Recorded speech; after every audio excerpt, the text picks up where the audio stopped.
Mutual फंडमध्ये SIP गुंतवणूक करत असाल किंवा करण्याचा विचार करत असाल तर तुम्ही ऑलरेडी योग्य मार्गावर आहात. कारण SIP हा एक अत्यंत प्रभावी उपाय आहे जो आपल्याला कंपाऊंडिंगचा फायदा मिळवून देतो आणि शिस्तबद्ध गुंतवणूक करण्यास मदत करतो. आपण सुरुवात तर करतो SIP मध्ये, परंतु SIPच्या त्या प्रवासामध्ये पुढे कुठेतरी आपल्याकडून काही चुका होतात आणि या चुका आपल्याला दीर्घकालीन परतावा हवा तसा मिळू देत नाहीत. तर या चुका आपल्याला कशा टाळाव्यात हे आपण आजच्या व्हिडिओमध्ये बघणार आहोत. आणि चांगली गोष्ट अशी आहे की या सगळ्या चुका सोप्या आहेत, त्या टाळता येण्यासारख्या आहेत. तर मग चला बघूया की या चुका कोणत्या आणि त्या कशा प्रकारे टाळाव्यात.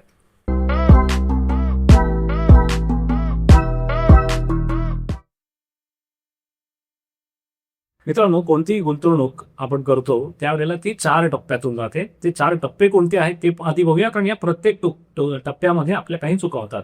उदाहरणार्थ पायाभरणी म्हणजे सुरुवात जे आपण करतो गुंतवणुकीची, ती गुंतवणुकीचं धोरण ठरवणं, प्रवासातील शिस्त म्हणजे ओव्हरऑल आपलं SIP कंटिन्यू ठेवण्याची जी शिस्त आहे ती, आणि पुनरावलोकन म्हणजे रिव्ह्यू. आयता गुंतवणूक केली आणि विसरून गेलं असं करण्यातही फायदा नाही. तर या 4ही टप्प्यांवर आपल्या काही चुका होतात आणि त्या चुका कोणत्या आहेत ते आता आपण समजून घेऊया. त्यातली पहिली चूक आणि दुसरी चूक दोन्ही एकत्रच आपण बघतोय ते म्हणजे चुकीची पायाभरणी. कुठल्याही उद्दिष्टाशिवाय जर तुम्ही फंड निवडले आणि गुंतवणूक करायला सुरू केली तर तुमच्या गुंतवणुकीला म्हणावा तसा फायदा तुम्हाला मिळणार नाही. त्याचं कारण हे आहे की तुम्ही अचानक पैशाची गरज भासली तर तुम्ही SIP मोडून टाका. जर ती उद्दिष्टाबरोबर लिंक असेल, एखाद्या ध्येयाबरोबर लिंक असेल तर मात्र तुम्ही ती गुंतवणूक तोपर्यंत चालू ठेवा. बऱ्याच लोकांना असं वाटतं की गुंतवणूक करणं म्हणजे पैसे वाढवण्यासाठी करण्याची गोष्ट आहे, परंतु ते केवळ एकच गोष्ट पुरेशी नाही आहे. तर तुमचं ध्येय काय आहे? तुम्ही मुलांच्या शिक्षणासाठी पैसे जमवताय, तुम्ही घर घेण्यासाठी जमवताय, तुम्ही रिटायरमेंटसाठी पैसे जमवताय, त्या कारणासाठी तुम्हाला किती पैसे लागतील, कधी लागतील याचा विचार करून जर तुम्ही आज गुंतवणूक सुरू केली तर तुम्हाला ती गुंतवणूक त्या त्या कामासाठी उपयोगात येईल. आणि म्हणून उद्दिष्ट असणं खूप गरजेचं आहे. दुसरी चूक आहे, उद्दिष्ट समजत नसलं तर काय होणार की ते उद्दिष्ट अचीव होण्याच्या आधीच तुम्ही रँडमली मध्ये पैसे काढून टाकणार. काही गरज वाटली किंवा इच्छा झाली किंवा मार्केट पडलं तर तुम्ही पैसे काढून घेणार आणि मग ते गोल आपलं जे ध्येय आहे ते पूर्णच होणार नाही. आणि म्हणून चुकीची पायाभरणी हा सगळ्यात मोठा गडबडीचा भाग आहे. जर तुम्ही विदाउट गोल एखादं काम करायला गेलात तर कुठे पोहोचणार हे माहितीच नाही. तर म्हणूनच गोल बेस्ड इन्व्हेस्टमेंट करा. त्यानंतर चूक नंबर 3 आणि 4 पोर्टफोलिओ डिझाईन मधली चूक आहे, गुंतवणूक धोरणामधली. तिसरी चूक काय आहे की तुम्हाला बऱ्याच वेळेला असं वाटतं मी खूप साऱ्या म्युच्युअल फंडमध्ये इन्व्हेस्ट केलं तर मला चांगला परतावा मिळेल, परंतु असं प्रत्यक्षात होत नाही. जेवढं तुम्ही जास्त इन्व्हेस्ट करत जाणार, ओव्हर डायव्हर्सिफाय करणार, तेवढं तुम्हाला ओव्हरलॅपिंग होईल. ओव्हरलॅपिंग म्हणजे काय?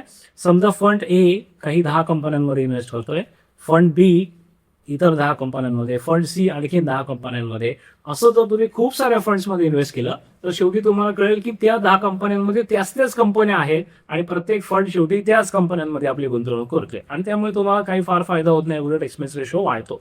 आणि म्हणूनच खूप जास्त म्युच्युअल फंड असूनही तुमच्याकडे जास्तीत जास्त 5 ते 7 फंड्स पुरेसे आहेत. ओके.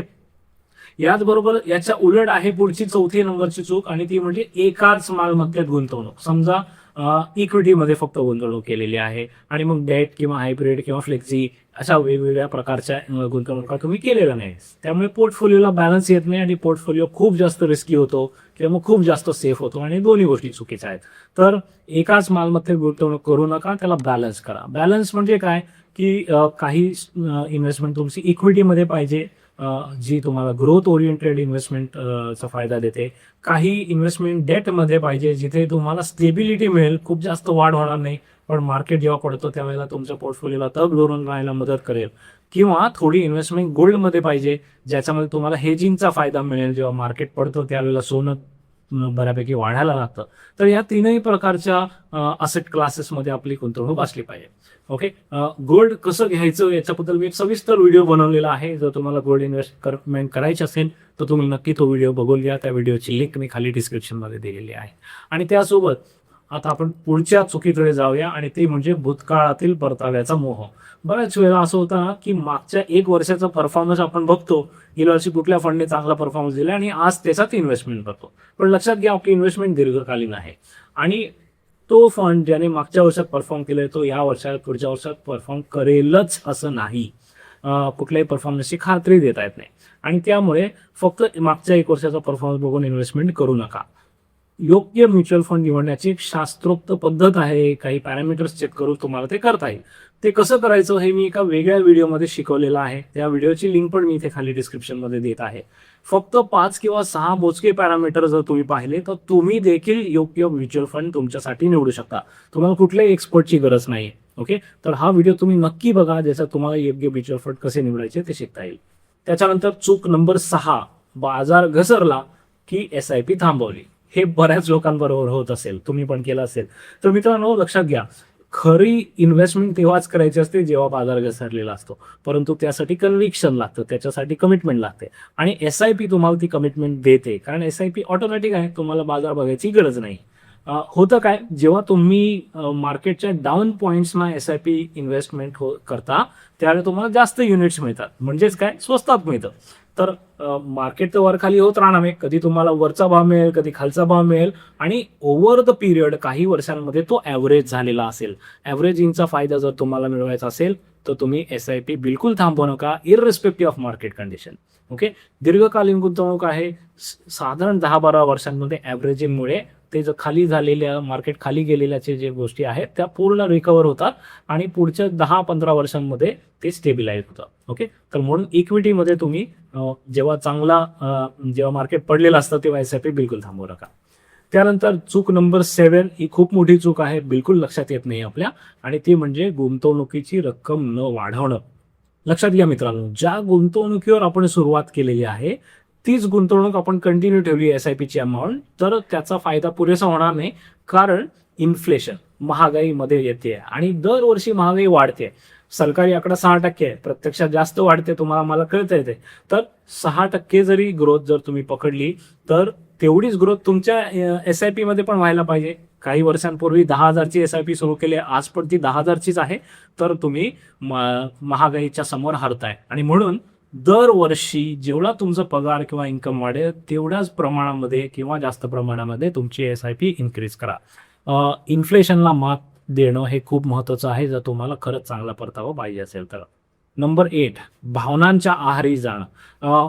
कुठून एखादी न्यूज आली, मार्केट सेंटिमेंट्स बदलले, बिघडले, याच्यानुसार आपली SIP थांबवू नका. ओके, बाजारातील घसरणीच्या वेळी बरेच लोक पूर्ण SIP तर थांबवतातच, प्लस म्युच्युअल फंड पण रिडीम करून बाहेर निघतात. तर लक्षात घ्या, म्युच्युअल फंडला शेअर मार्केट सारखं ट्रीट करू नका. Mutual fund is for really long term, लांब जास्त मोठी रेस धावणारे घोडे आहेत म्युच्युअल फंड्स, आणि त्याच्यामुळे त्यांना ती रेस धावू द्या, लगेचच त्यांना त्या रेसमधून बाहेर काढू नका. ही खूप मोठी चूक आहे. शांत राहा, स्टेबल राहा, आपल्या दीर्घकालीन ध्येयांवर लक्ष ठेवा. म्हणजेच काय, माझ्या मुलांचं शिक्षण जर 10 वर्षानंतर हायर एज्युकेशनसाठी मला पैसे लागणार आहे, तर आत्ता मी ते मार्केटमधून काढून घेणार नाही, मी वेळ देईन पैशाला 10 वर्षांपर्यंत वाढण्यासाठी. ओके, तर लक्षात घ्या, भावनांच्या आहारी जाऊन निर्णय घेऊ नका. त्यानंतर नंबर 9, गुंतवणूक करणे आणि विसरून जाणे. बऱ्याच वेळेला असं म्हटलं जातं की दीर्घकाळ गुंतवणूक करायची आणि विसरून जायची, तर तसं नाही आहे मित्रांनो.